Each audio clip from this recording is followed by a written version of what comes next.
Good afternoon and welcome to Lunchtime News on TV1 with me, Jayamal Ratnaik, for the Newsfirst team.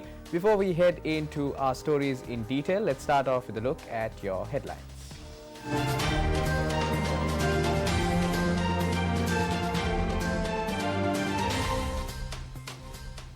Ravana 1 satellite designed by two Sri Lankans launches successfully. Second phase of the Indian elections begin. 220 Sri Lankan expatriates held at safe houses in the Middle East. Sri Lanka contingent for the ICC World Cup to be named today.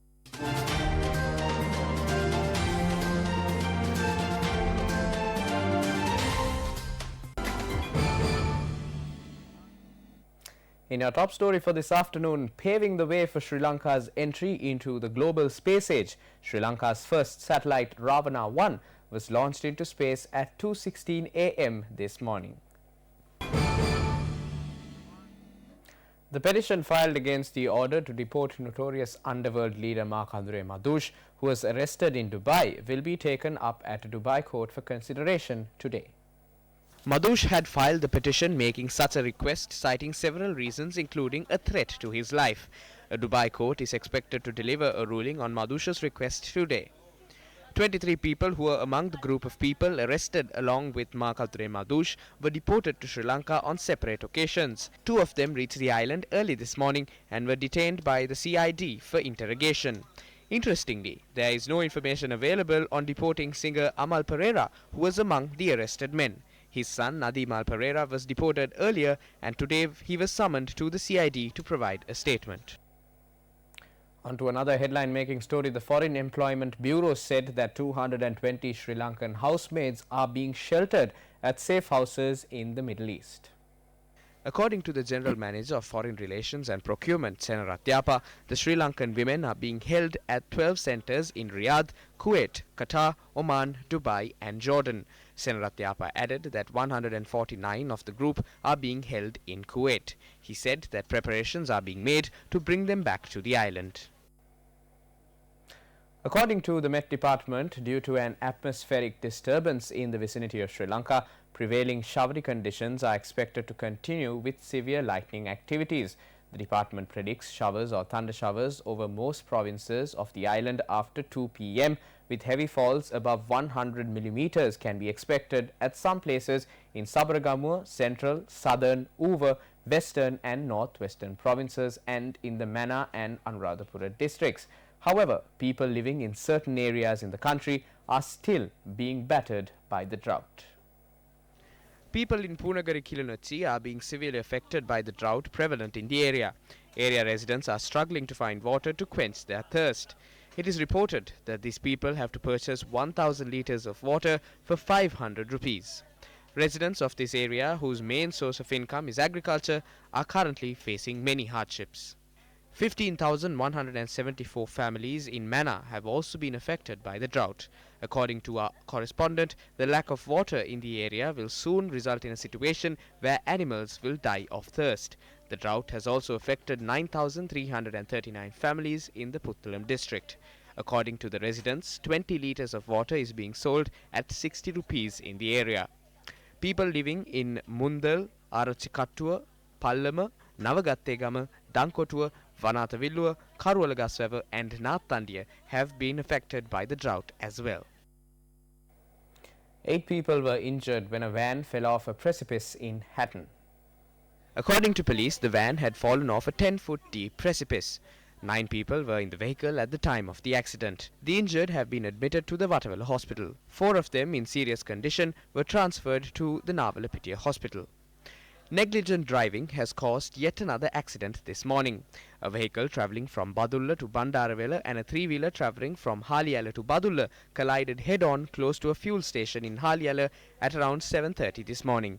4 people travelling in the 3-wheeler were injured in the accident. According to our correspondent, the injured were admitted to the Badulla hospital by area residents. The Haliyala police have arrested the driver of the vehicle and are conducting further investigations into the incident.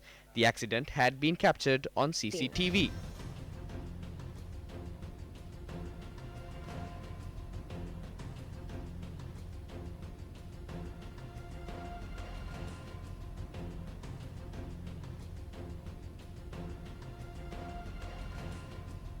Many lives were lost due to accidents that took place across the island during the past few days.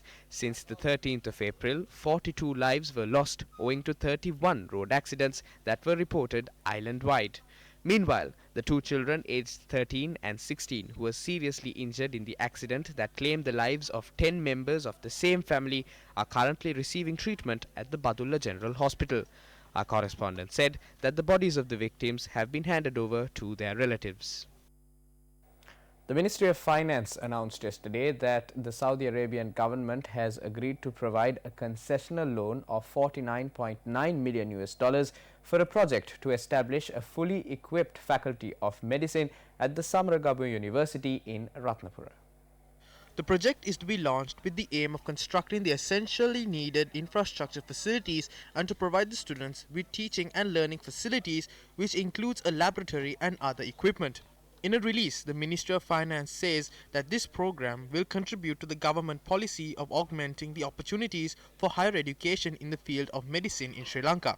A delegation headed by the Secretary to the Ministry of Finance, Dr. R.H.S. Samrutunga, with the Secretary to the Ministry of Higher Education, Priyantha Mayanduna, and the Director General of the External Resources Department, Priyantha Ratnayaka, visited Riyadh, Kingdom of Saudi Arabia, from the 6th to the 9th of April 2019 for negotiations, where they held discussions with the delegation of Saudi Fund for Development.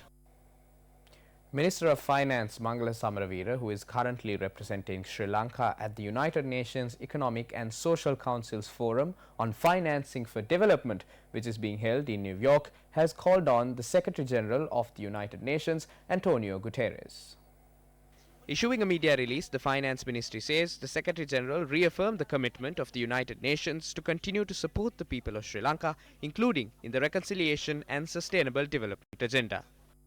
The 2019 Financing for Development Forum, as the centerpiece of the Financing for Development followed-up process, has a dual task to review the implementation of the Addis Ababa Action Agenda in the past 4 years and forge consensus among increasingly divergent views and spread policy know-how to advance implementation against rising economic and non-economic risks.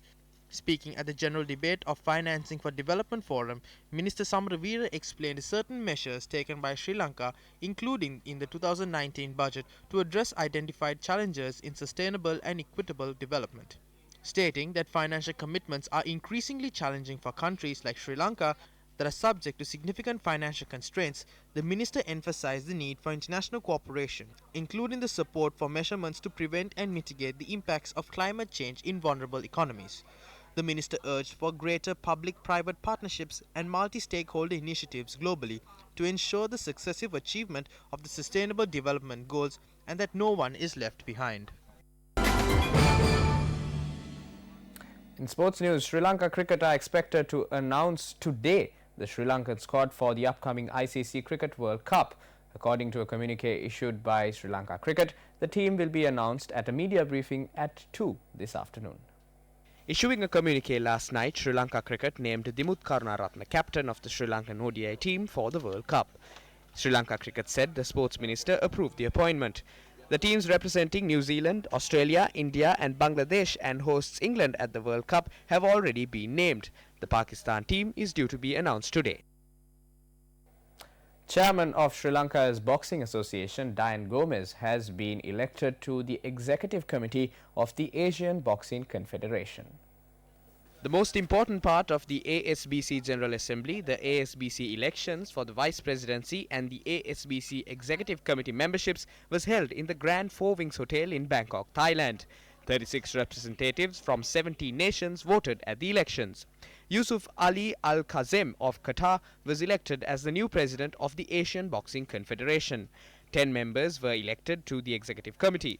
The 8th slot was won by Chairman of Sri Lanka's Boxing Federation, Dian Gomez. Dian Gomez, who has rendered a yeoman's service to the sport of boxing in Sri Lanka over the years, is a past pupil of Royal College, Colombo. With that, we wrap up this edition of Lunchtime News on TV1. For the Newsfirst team, I am Jaimal Ratnayaka. Your latest news update will come your way at 1:55. Good day.